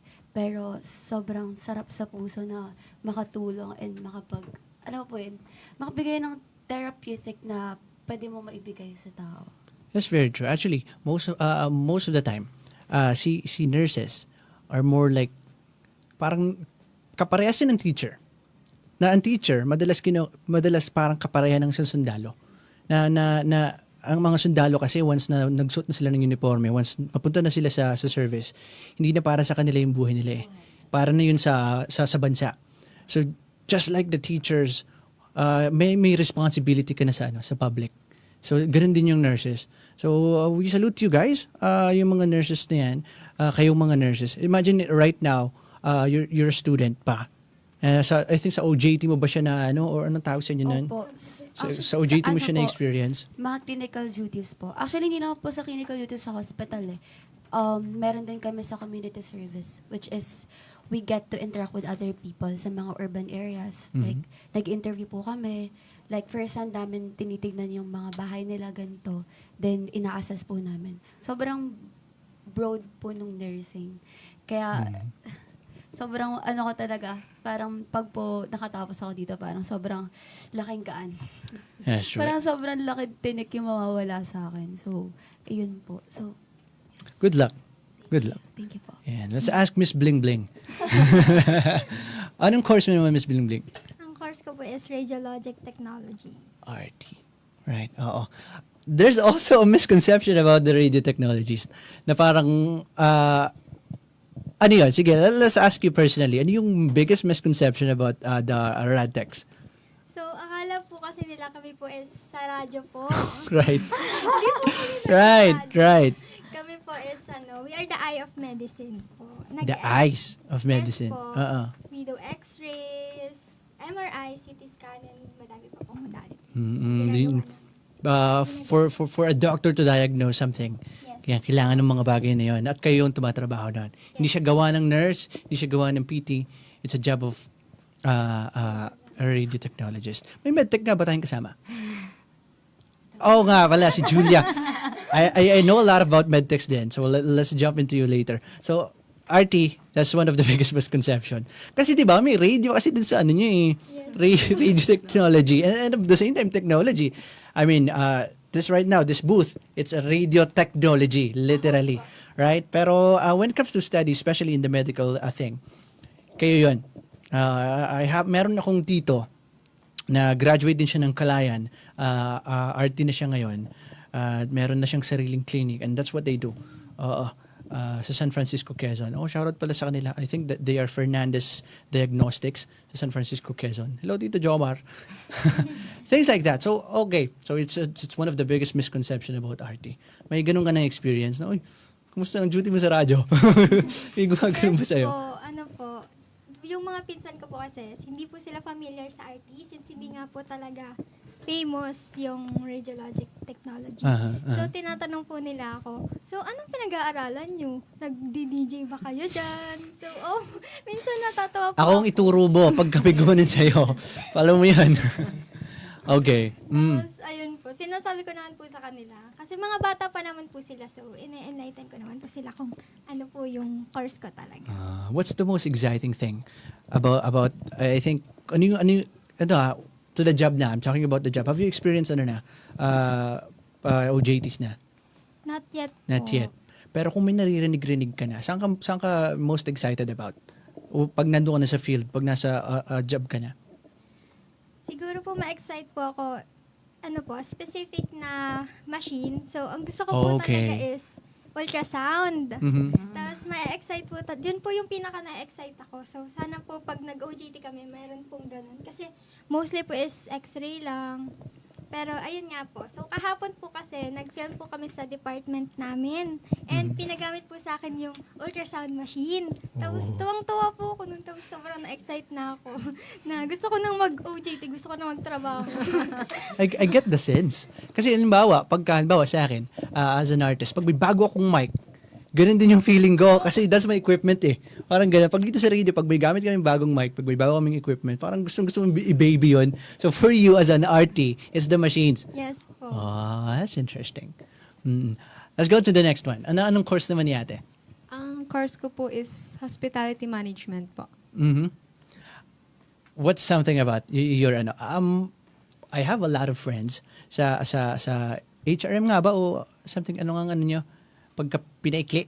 HM po. HM, Hotel Management. Oh, Hospitality management Hospitality Management. Kayo yung may-ari ng fiestahan. Right? Ang tawag namin doon fiestahan doon sa building nyo na laging may palamuti doon. At laging may libreng doon, may mga tester doon sila pagka may activity sila. Saan ka na-excite about sa mo? Saan ka pinaka natutuwa sa course mo? Sa mga activities nyo? Sa ngayon po is yung sa pag-flare tending po. Kasi yun po yung parang gusto ko rin pong maging profession ko po pag nagka-work na po ako. And kanina po is kakatapos lang din po ng coffee shop operation po namin. And ang ginawa ko po dun is sa cashier po kasi ako. And mas masaya po kasi dun kasi nakakapag-interact po ako sa mga customer. And mas na-enhance po yung pakikipag-usap ko po sa mga tao. Sa hotel management, sa HM, hospitality, di ba? Hotel and hospitality management. Mayroon din kayo dyan, may career din kayo dyan ng pagiging isang FA. Right? Yes po. And at the same time, yung tour guiding nga rin ba? May subject ba kayong ganun? Or it's something like... tourism po. Sa tourism. It takes a lot of knowledge about communication eh. So I think yun yung na-acquire mo ngayon. Nasabi mo na, nung sa cashier, nakakausap ka ng mga tao, you get to practice communication with other people. That's very nice. That's very nice. Was it one of your dreams? Saan ka bang focus? Sa pag-tourism ba o sa hotel management lang? Sa hotel management. Sa hotel management po talaga. Pero ang first choice ko po is tourism. Okay. Kaso po, hindi po kasi talaga kaya ng height ko po. At yung tourism po kasi is dapat pong matangkad. Lalo na po is, ang gusto ko po is sa airlines. Sa airlines. Gusto mo mag-FA talaga? Yes, may joke sana ako, wag na lang. Okay, let's go with Julia naman. Eto na, medtech na. So, sa medtech po, we are the ones na nasa laboratories. Kami po yung nagtatest ng mga blood, sputum, pwede ba sabihin yun? Poop, and anything like that po. And last activity po namin is nasopharyngeal swab po kami. So, with that po, I realized na with that experience, dahil po dun, dapat maayos din po yung pakikisama namin sa tao. Like kahit masama yung pakiramdam niya, dapat maayos pa rin. Since na-experience po namin siya. Yun po. That's true. Now, kaya ako naghanap ng medtech kanina kasi kung mapapansin nyo, you guys are more medicals diba? Sefi, sobrang kilala niyan sa medical school. Sobrang dami talaga nilang, I mean, there's a lot of things to be proud of when you're a medical student sa Calayan. Oo. Not that I'm saying that the other departments are not good. It just happened na iba yung level ng Calayan pagdating sa pagiging isang medical student. Now, going back to medtechs, you know what I call you guys? Especially the women sa medtech. You're the syringe stinging gals. Nung college ako, I had a very special friend na medtech din. And nagkakaroon siya ng pinapraktisan niya yung tusukin. Hindi ko alam yung tawag, hindi ko alam kung, correct me if I'm wrong parang BGC shot ata yun, yung straight pa ganun na shot. Practice like, I don't know. Basta pa, instead of, di ba, the usual thing kapag ka nag-insert ng mga needles is pa ganun. Yes. Something like paslant. Yung kanya, parang may mas malalim na ugat siyang kinukuha somewhere sa ganun. BGC shot lang ata yun. BGC, I'm not sure. I forgot the term a long time ago. Anong tawag sa ganun? Hindi ko po alam. Hindi mo pa siya alam? Tusok na diretso. Oo, padiretso siya. Kasi 45-degree angle lang po yun sa amin. I think it's arterial po. Kaso po dito po siya. Hindi ko alam. Sure Parang po. dito. I forgot din. But hindi ko lang siya malimutan. I mean, though kulang-kulang na yung information about in my memory. Pero it's something na palaging merong parang may space sa utak ko. Padain kasi talaga. Padiretso yun. Malalim yung pagkakabaw ng syringe. Those were the syringe stinging gals. What I'm trying, kaya hindi siya ang idea naman is, kaya it's for medtechs. Kasi I think it's one of the misconception naman, pagdating sa nurses. Now, all this time, a lot of people think yung kumukuha ng dugo sa mga patients are the nurses, which is not. It's the job of the medical technologists. Okay, yung mga blood gurus. Something like that, blood experts. For senior high school, our representative naman, nasa anong strand ka right now? And sa palagay mo, pagka-graduate mo ng college, what do you want to choose to study? Right now po, I'm an ABM student po. And ang gusto ko po talagang maging course pag naging college na po ako is accountancy po talaga. Kaya ngayon po, medyo nahihirapan na ako sa ABM kasi hindi ko din in-expect na ang dugo pala pag magma-major exam ka kasi kung mali ka dun sa isa, yung mga kasunod, mali ka na rin talaga. So, ngayon, nagiging na ako sa accountancy pero that's what I want po talaga So, I'll go for it. So kanina tinetreaten ko kayo ng tinetreaten ko kayo ng math question. Siya yung sasagot, guys. So turo nyo kay Ito pala ang math wizard ng batch. That was very interesting. Now we've talked about a lot of courses at kung ano yung mga experience nyo, yung kung ano yung nire-represent nyo sa school. But there's a lot of courses pa sa CEFI that are a very good one din. I want to ask you guys individually. Let's start with Jean. Yan, si Jean. Jean, you're a psych student, diba? Yes. You advocate for inclusivity for PWDs, right? Can you share a personal experience why that thing passions you fuel that your passion about that kind of advocacy? It's because I'm also a PWD myself. And nakita ko po first and second hand kung paano po talaga sila nagiging limited, kung paano po nagsasuffer yung mga people with disabilities. Kasi linilimit po nila yung potential nila in a way na sinasabi po nung ibang tao na PWD ka lang naman, wala kang magagawa, especially if you are blind or you have orthopedic disabilities, di mo kaya magbuhat. So, in that way po, naisip ko po na since I'm a PWD myself, why not maging boses po nila ako?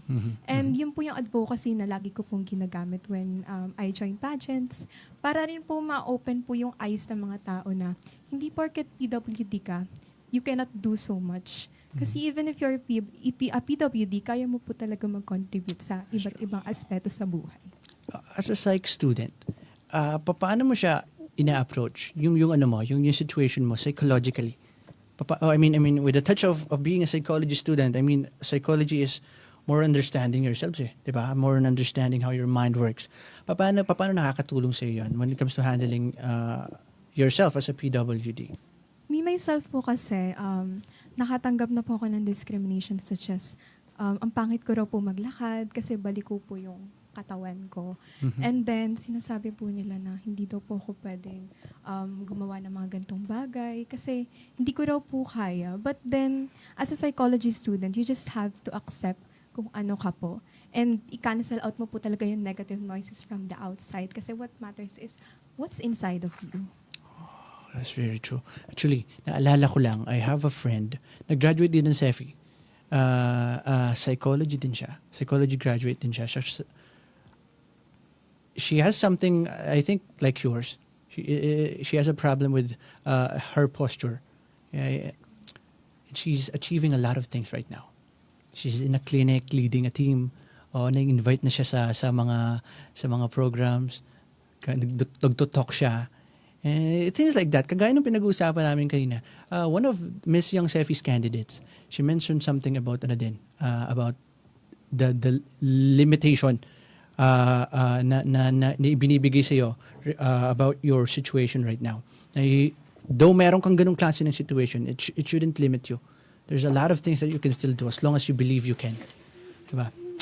That's very good. That's very inspiring, Miss Class Ed. I want to ask Chelsea naman.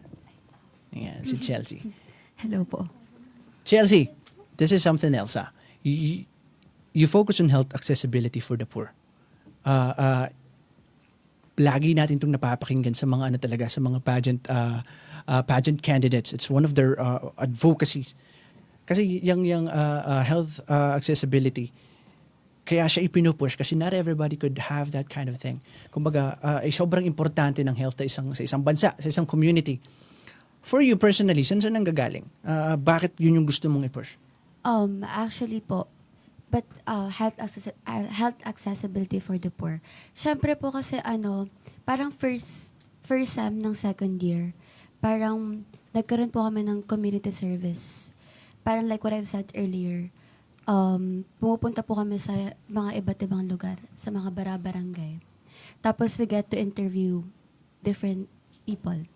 And meron po akong parang doon, specific family na pinuntahan. Kinakatok po namin kasi yung mga bahay. Tapos ina-ask po namin if like we could interview them. So pinapasok po nila kami sa bahay nila.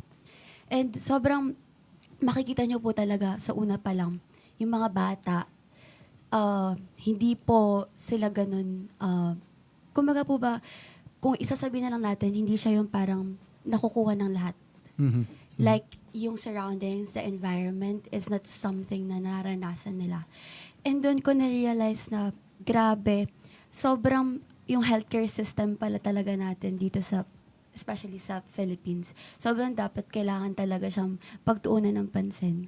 Kasi if you get to see those children, sobrang makikita mo na may kailangan talaga sila. Mga payat, tapos po, we get to interview yung mother. Hindi rin po sila nababakunahan yung iba. Tapos wala rin po silang maayos sa pagkain.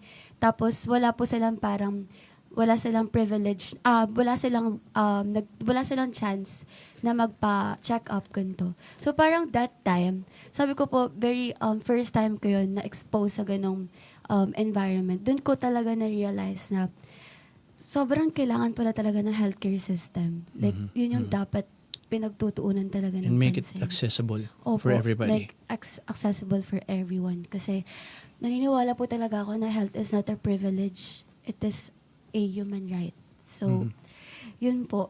Pag nakita niyo po talaga, sobrang nakakaano ng puso. Actually, that's that kind of an experience. Isa yan sa namimiss ko sa Cefi. Kasi, though I'm not in the medical department, automatic sa kalayan yan eh. Ewan ko kung na-experience nyo din mag-community service. As a student of NSTP, meron pa ba nun sa Cefi ngayon? NSTP? Oo. parang 2 beses kami nag-community service noon as part of that program ng NSTP. First thing that we did was a coastal cleaning. Naglinis kami dito sa May Dalahican dyan sa Lucena City. Naglinis kami ng coastal. Another one is parang nagkaroon kami ng feeding program. And then at those part of a city, mapapansin mo nga yung just like what you've experienced. Yung surroundings, the community there, yung situation nila. Tsaka po yung lifestyle po talaga nila, makikita nyo po. Talaga masasabi nyo po, hindi po ganun ka din educated yung ibang tao about it. So talagang mapapasabi nyo po na, kaya pala nandito ako. Pero kaya nandito yung mga nasa medical field. Kasi makikita nyo po talaga, mararamdaman nyo. Ewan ko kung cheesy siya, pero sobrang po talaga, sobrang As a nursing student, there's something I want to ask you. Kasi you're all about caring patients, you know. So most of the time kasi parang ang nagiging impression, parang bang automatic kapag ka isa kang nurse, you're a caring person. Is it something na kumbaga na-feel niyo na siya sa inyo, estudyante pa lang kayo, or is it something na nade-develop na lang kasi palagi niyo siyang ginagawa? Kasi I don't think wait lang. I'm sorry. I don't think you're gonna be effective at handling patients when you don't care for them eh. Diba? I think it's something na kailangan nasa puso mo rin talaga siyang ginagawa eh. Nade-develop na lang ba talaga siya, or is it something na parang sinabi mo na sa sarili mo na once I did this, once napunta ako dyan sa workforce, I'm gonna put it in my heart? Actually, pwede pong depende siguro, pero more on siguro nade-develop na din po. Kasi I have some classmates na introvert. Like, alam niyo po yun, parang hindi nila kaya makipag-usap sa tao. Pero, when they got to, like, parang ma-expose kami sa mga different, sa patient, like, meron kasi kaming report. Like, ano po yun? Parang nurse-patient relationship. So, kailangan namin i-build yun kasi, in order for us to take care of our patient, syempre, we need, magkaroon kami ng relationship. So, feel ko po, nade-develop na din siya. Kasi, pinaka-center po kasi ng nursing is caring eh. Di ba po? Care. Like, yun yung pinakang service na binibigay namin sa mga pasyente. Like, yung pangangalaga. Yun po. Feel ko nade-develop din po yun. Kasi, nade-develop din po sa akin yun eh. Sobrang na-appreciate ko yung mga tao. That's very nice, Chelsea. I want to ask Dareen, right? Is it Dareen nga ba? Yes. Dareen. Dareen po. Dareen. What a unique name. But there's a very unique pa. Mamaya, pag-usapan din natin yan. No, Dareen, you want to foster naman compassion and empathy. Sabi to nung nalimuto ko na yung pangalan niya kanina, yung isa sa candidates, my favorite word siya eh. Big word. Gumagano siya. Yung kids kanina, na ano natin. Well, compassion and empathy for the less fortunate naman ang isa sa mga pinupush mo in your advocacy. Yes. Personally, Dareen, how do you show kindness or support to those around you on a daily basis, on the littlest thing? How do you show that? O kung paano mo siya pinapakita? I've always had a soft spot po talaga to those people struggling in life and to those who are in need. Pero I believe that compassion doesn't always have to be big or grand para lang maipakita na nagmamalasakit ka. Me personally po kasi, I try to show it in the little things din. Like, kapag may taong gustong mag-rant, mag-open up, I try my best to be a good listener. Or kapag may classmates ako na nagtatanong sa akin about school activities or lessons, I also try my best to help and answer their questions. Or just in general po na maging mindful or kind po sa aking mga words kasi we never really know what someone else is going through. And hindi natin alam na baka yung small gesture natin, baka it's a big deal for them already. Yun. That's very true. Now, I want to know your opinion about the premise na you don't just give a man a fish, you teach him how to fish. Have you ever heard about that? Na pagka may isang taong nagugutom, hindi mo siya, kumbaga, if you can think of it, if you try to balance or like analyze the situation, if you know that this person could fish, you're not just gonna give him the fish, you're gonna teach him how to how to catch some fish. Oo. I think that's mas matimbang ba sa'yo? Anong mas matimbang sa'yo na pagdating sa compassion and empathy?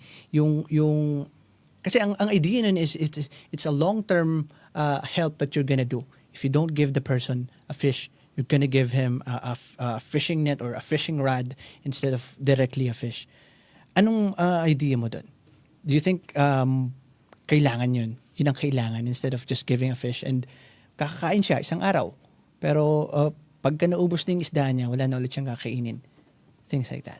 Actually, first time ko pong marinig yan and na-realize ko rin po nung sinabi niyo yan na mas okay na hindi mo basta-basta like binibigay sa kanya lahat. Kasi, syempre, dapat matuto rin sila na mag-strive in their own. Like, ako po kasi, like, when I have the means to help, like, example, nakakita ako ng person, like street vendors or someone na nagsasell ng random stuff sa streets, especially the elderly or the children. I really do my best para makatulong sa kanila, like bibili ako sa kanila. And I really try to appreciate what they're doing kasi, you know, life is hard. Life is sometimes unfair, pero there are people who are still working hard just to make ends meet. And that's really something that we should be proud of din po talaga eh. I love that idea. And yun pong advocacy ko, it may be simple or common po sa mata ng iba, but I truly believe that it is genuine because it reflects who I am and what I value. Yun po. That's very nice. Pansin nyo, parang practice to sa Q&A nyo eh, no? parang napapractice na kayo sa Q&A nyo. Thank you very much, Dareen. That's very nice of you. You're gonna help people. If you put that in your heart, and if you continue on doing that, you're really gonna make an impact to your community. Thank you. Now, I wanna ask Julia naman. Balik tayo kay Julia, the syringe stinging gal. Your advocacy is RISE. RISE. That's redefining standards, inclusivity, strength, and empowerment. What does that mean for you? Nang RISE. I believe that RISE is how I value, how I live in that value and reflect it towards my action. And the RISE, the R means redefining standard. I see the quiet strength in every challenges that we should meet the expectation, but we should be expanding it po. And I've seen this in one of the events in Miss Medical Technology 2025 na my batchmates is one of the production staff. And they have a set standard so that the event should be great and good. And with that, they allow themselves to pursue much more than the standard. And with that, I realize na kaya pala nila, so kaya ko din. That's why I think that is the fuel that made me win the Medical Technology 2025. And for the I po, it's inclusivity. We should be hearing and valuing the voice of everyone, especially in my department. We should be giving the other people to be heard about their thoughts, because our differences will make us stronger. And with strength, we should find the strength within ourself, because especially here in my course, we're not just handling a sample, we are handling the lives of others. It's not just about blood. It's true. Kasi po, once na may mali na kaming nagawa as a medtech, talaga pong critical po siya sa life ng tao. And we should have to find that strength to organize everything and do exactly what it is needed to be doing. I get you when you say that, na sobrang critical yung trabaho nyo. Kasi it's more like you're handling a life na rin talaga eh. Kumbaga, kung sabi nga natin, lalo kayo nasa mga course nyo, especially the nurses and the RTs, before a doctor could diagnose something, they're gonna need your help eh. like a CT scan from the RTs, yung monitoring from the nurses, di ba? And then those blood samples, kailangan niyo yun from you guys. Now, kapag merong isa sa inyo nagkamali, hindi ma-interpret ni doctor ng maayos yung situation ni patient. So I get you when you say that you need to have that kind of a courage na pagtiwalaan yung sarili mo. Kasi if you doubt yourself doing your job, nang knowing na merong ganung criticality yung trabaho mo, you might end up having a mistake, doing a mistake, and mabuti sana kung sa sarili mo lang yun. It's other people's lives. Saludo talaga sa mga nasa medical studies. Now, I want to go to I want to ask Zahara naman. Zahara. How do you pronounce your name? I love your name. By the way, isa-isin nga natin. Ilang word yung mo? yung name mo. Zahra Muhammad Gamalildin Mustafa Hassanin. 5. Okay, let's break it down. Let's break it down. What's your name muna without your middle name and your last name? Zahra. Zahara. Yun lang yung name mo. Yes. Okay, so meron ka bang middle name dun sa nabanggit mo? Muhammad.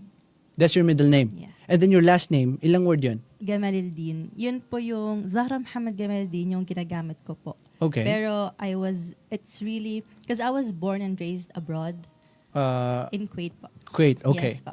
So there we use the full name. Mhm. So Zahra Muhammad Gamalildin Mustafa Hassanin. And then when I moved here, there was a problem with my documents kasi nga sobrang haba po.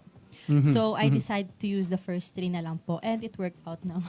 Okay. What I wanted to understand is yung may ilang word ka pang na left out after mo maayos yung papers mo dito sa Pilipinas. Kasi you're using 3 names na lang no? Yes. First name, middle name, and then Gamalildin.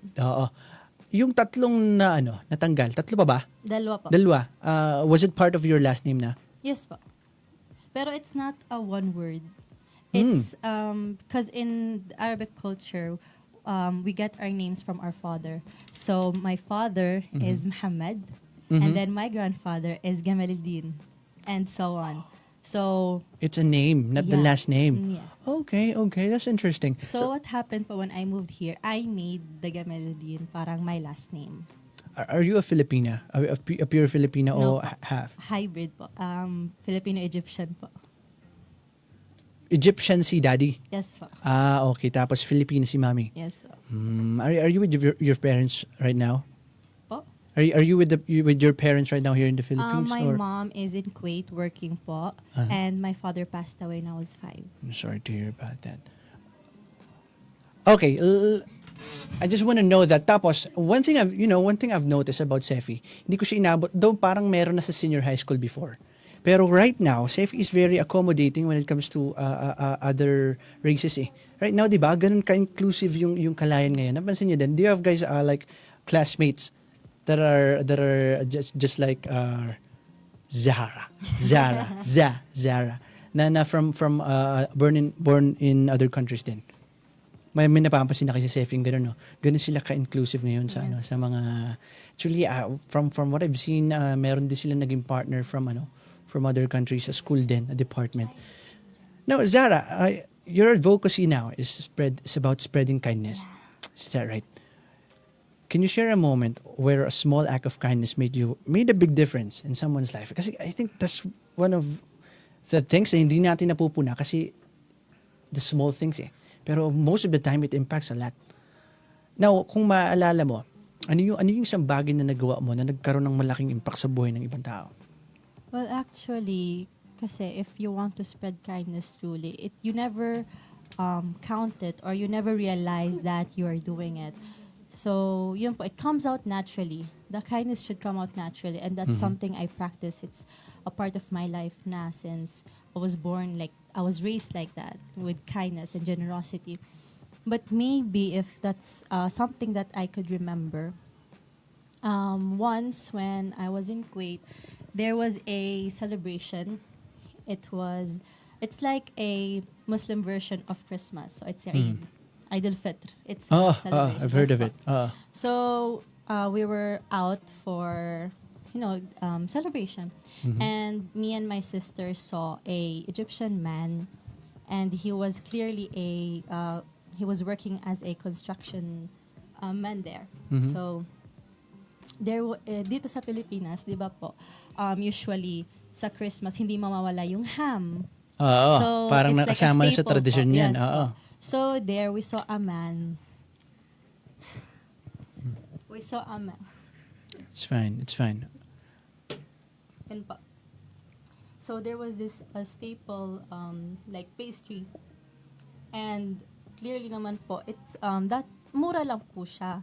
Pero yung mga Egyptian men that's working there po, it's clearly that they live alone for their family po, far away from their family. And syempre po, like those kind of celebration, it's more appreciative if you're with your family. So yun po, napansin lang po namin. And then we heard him, he was talking to his family. And then he was just saying how much he misses them and like that. So yung pastry po na hawak, hindi niya na po nabili because he couldn't afford it. So ang ginawa na lang po namin ng sister ko is we bought it for him. And he doesn't know po. We just paid, we paid and then we asked the workers there to give it to them. And, we kept on following him to see his reaction. And he cried din po. So, yun yung parang, I was maybe 18 at that time. So that was the starting point where, okay, so small act of gestures actually could impact Be big someone. for other people. That's very true. Even kapag even the way you make other people smile, ako I keep that in mind. Kumbaga, isa yun sa mga palagi kong itinatanim sa sarili ko that if I could make somebody smile, kahit di ko kakilala, nagtitinda, nakasalubong ko, if you could make somebody smile, kahit sobrang liit lang nung pagngiti niya, it could mean a lot for other people. Just like what you did. I mean, binilhan nyo lang ng pagkain. Yeah, it was a very simple pastry po. Very, very simple pastry, but it means a lot to that person.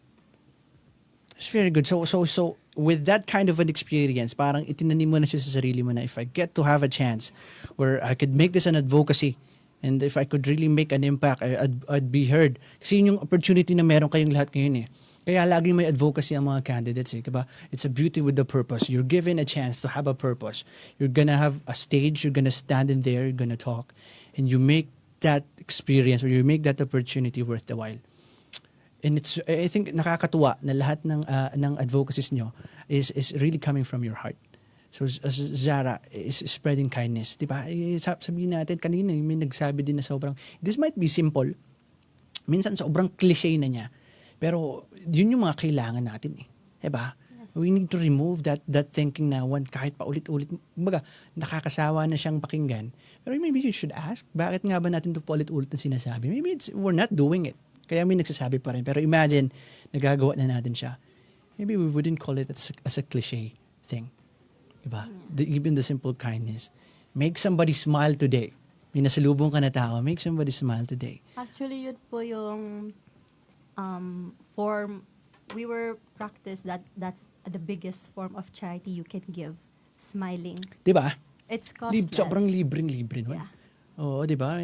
Magpangiti ka ng tao today. That could mean a lot for somebody. Maybe yun yung kailangan niya para magpatuloy. I mean, somebody who's a brink of giving up right now. But just because out of nowhere you made the person laugh, you made the person smile, naging dahilan yung para mag-push forward siya sa buhay niya. Hindi mo na yung malalaman. Kumbaga, hindi na rin para alamin mo. You just make it a habit to make somebody smile. Diba? And actually, it affects you din eh. Kumbaga, it gives you a lot of good things when you know you can make somebody smile. Thank you very much, Zahra. Yes. Di ba merong silent, silent N, ganun. Sa'yo parang merong ano. How do you spell yung Zahra? Zahra. Oh, di ba? Walang A after H. Actually, it's Zahra. Zahra. Okay. Pero nahihirapan na nga po yung mga tao sa Zahra. So, papahirapan ko po sila sa Zahra. Okay. That's a very interesting name. Zara. Sige. Zara na lang. Sara. Yan, para Pilipinong-Pilipino yun. No? Sara! Okay. Let's go to Rim naman. Si Rim naman, she's focusing on avoiding fake news. Sobrang relevant ito right now. Saan naman galing to? Anong pinaghuhugutan mo ng advocacy na to? Kasi po, as a student po, and sa napapanahon po ngayon, ang dami pong mga fake news na nakikita po natin sa online. And tulad po nung AI, is ang dami na pong pwedeng magamit using AI po. Tulad po nung sa mga resibo po, pwede na pong magawa ng AI. Sobrang nakakatakot Yes po. ngayon no? Hindi mo na masabi kung totoo pa ba to o hindi.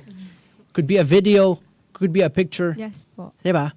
So doon ang galing. Now, Opo. what else? Ano pang pinakang kinatatakutan mo about AI? Na parang ang dami na pong mapaniwala po nung mga nakikita nila online. Kasi hindi po nila mas sisigurado na po if tunay po ba yung nakikita nila sa online. Kaya po, para sa akin po, ang mas mabuting gawin po is mag-research. Mismo. Bago po Mismo. mag-desisyon.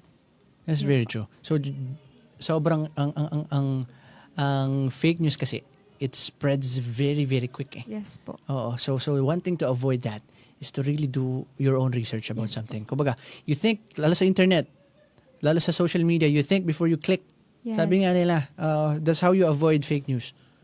Opo. You verify the information. Lalo na sa business, sobrang importante niyan. Opo. You're in that diba? You're in that department. Yeah, fake news is a very very critical thing. So it's gonna be good if you could make an impact out of that advocacy. Angela. Yan, si a girl with a pretty bling. Hello Angela. Ang advocacy mo naman is redefining beauty. Yes. What does that mean for you? When you say redefining beauty, paano mo siya? Saan nanggagaling yun? Anong gusto mo talaga mangyari? How would you redefine beauty? So, redefining beauty po is, alam naman po natin na may standards po. So, Oo, like sabi nila pag maputi ka, automatic maganda ka. Yes. That's somehow becoming a standard lalo sa Pilipinas, you know. So okay, what do you want it to happen naman? so madami po kasi ngayong nadi-discriminate dahil nga po meron po tayong standards. For Oo. example po sa pageant industry. So, kailangan daw po matangkad ka. Mm-mm. So, sa experience ko po, hindi po ako matangkad. So, lagi po nilang sinasabi na, hindi ka matangkad para sa ganyan. Kailangan mo pang magpatangkad para sa ganyan. Mm-mm. So, medyo nakakasad po kasi bakit pa nila kailangan sabihin yun? Kumbaga po hindi na naman po yung kailangan. Standard nga po siya, pero kailangan po natin siyang for ourselves po, para hindi po tayo, anong tawag doon? Para, Call a friend. di ba, ano yung tawag? Basta po, redefine beauty. Yung, i-redefine po natin siya na, okay lang kahit hindi ka matangkad or hindi ka maganda, yung inside po ba? Kumbagay, So what you're trying to say is, let's have a deeper meaning about what you call a beautiful person. yes po. Oo. Kasi when it comes to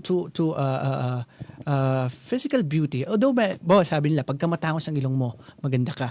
Pero you would not agree that everybody who has a pointy nose is beautiful. At the same time, kahit flat yung ilong mo, meron ding mga lalaki and babae, tao na maganda kahit hindi ganun yung ilong nila. So, but the thing is, I think you gotta admit that when it comes to physical appearance, there's really beautiful and there's not. But when you say beauty is in the eye of the beholder or something like beauty is what's really inside of you, that's something that we should redefine. Diba? Kasi that's really something Kumbaga, ibang klase ng kagandahan yun. Very insightful. Sabi ko sa inyo, para kayo nag-practice Guys, I wish we still have a lot of time to talk about. There's a lot of things I wanted to know about you, especially that you guys are from CEFI, my alma mater. Thank you very much. I hope you guys enjoyed. Maraming salamat sa masarap na kwentuhan. Before we say goodbye to the show, anything else you wanted to say? Gustong pasalamatan? Meron din ba kayong gustong shout out about the CEFI, about the activities of CEFI? What do you want to say? Go.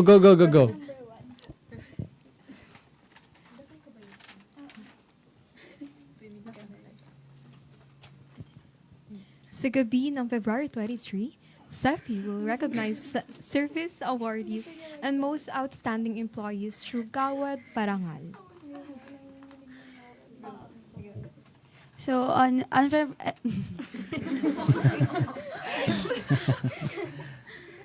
Sorry po, kasi nagkakwentuhan kami kanina. Paano namin? Ayan. Niloloko namin isa't isa. So, anyway, so from February 23 to February 25, magkakaroon po ng CEFI community ng CEFI, which is a boot fair exhibition sa main campus at Karunungan Ground. So, madami po tayong mga pa-under doon na gagawin. Ang mga bawat academic departments is magpapasiklab sa CEFI. Yan po. So, stay tuned.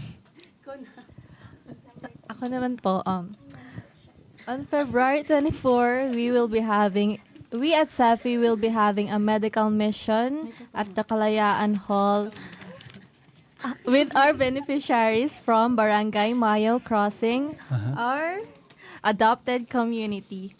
We will also have a mobile blood donation happening. So for those who are willing to donate blood on February 24, you can visit us at CEFI to participate.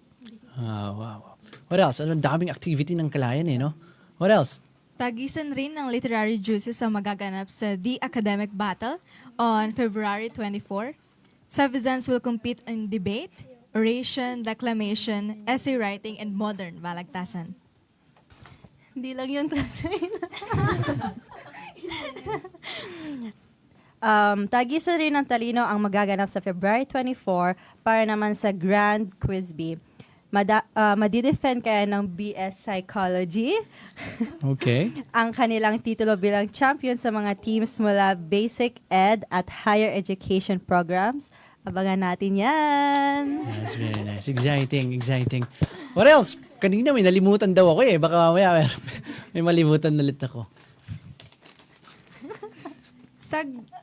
Sa gabi ng February 24, tayo ay magrelapse at makipagrakrakan sa mga lalahok sa Battle of the Bands na gaganapin sa Forum Gym. We're gonna be there, guys. On February 25 po, student and faculty researchers will present a research forum at JBC Theater located in Karunungan Hall. That's very nice. 24th. Kita-kits ulit tayo. Yes, Yes, and Hello, finally, Bling Bling. Ikaw talaga ang final Okay, sige. And finally, the much-awaited coronation night of Miss Young Sefi and Miss Sefi will be happening on February 25. That's a Wednesday. Iniimbitahan po namin kayong manood through FB Live. That's nice. A very exciting, let's call it a month. Starting right now, marami nang ganap sa Kalayan. Thank you very much for visiting, guys. I appreciate the honesty and for sharing your thoughts and knowledges about your courses at sa mga personal experiences nyo. It's really something to be admired about. Maraming salamat. I hope you guys enjoyed. Did you? Thank you po. Maraming salamat. Ako din, sobra. And I hope lahat na nakikinig at nanonood sa atin sa Facebook at sa nakikinig ngayon sa radyo. Maraming salamat. I hope you guys enjoyed. And yeah, it's nice to be back. This is why we do this job. To experience these kinds of talks, to learn things about our guests. That's why we keep on doing this. Maraming salamat po. Once again, ako ang inyong nag-iisang rapper DJ in the town. My name is Jiro. At ito po ang ating programang Homegrown. This is our home, our stories on air. Maraming salamat. At ito po, syempre, ang istasyong DZDG 96.7 Destiny Radio. Kita-kits ulit tayo next Friday, 5 p.m. to 7 p.m. Maraming salamat. Deuces. 96